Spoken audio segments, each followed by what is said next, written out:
at Perkins Institute before she came to the Keller household to teach Helen.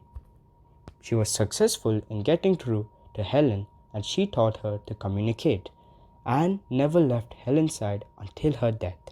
She became her teacher and friend through Helen's training at Perkins School, White Humason School, and even Helen's studies in Radcliffe College. The teacher, 20-year-old Anne Sullivan, was partially blind.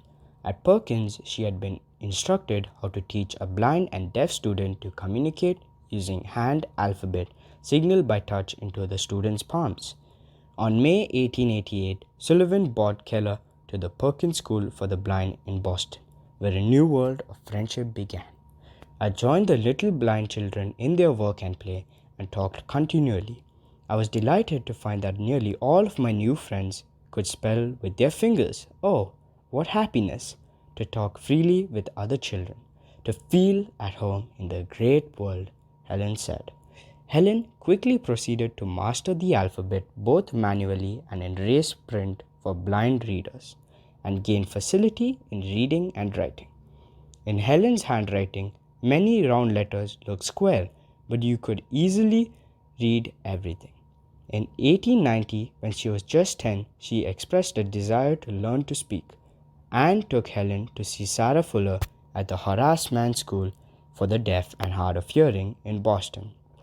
Fuller gave Helen 11 lessons, after which Anne taught Helen. Throughout her life, however, Helen remained dissatisfied with her spoken voice, which was hard to understand.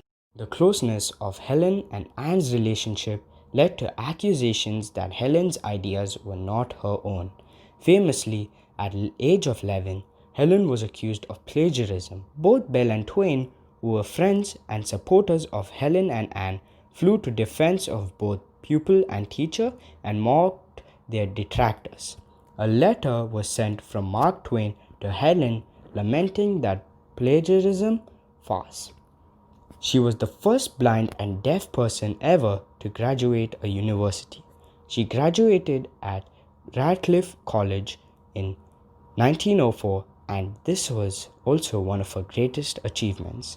Helen Keller had a lot of accomplishments in her life. One of the first ones was that she wrote 12 books during her lifetime. She wrote her autobiography when she was in college. It was called The Story of My Life. The next accomplishment that she learned was to read in French, German, Greek, and Latin in Braille. She had also visited about 39 countries giving speeches. She tried to help other people. Helen also learned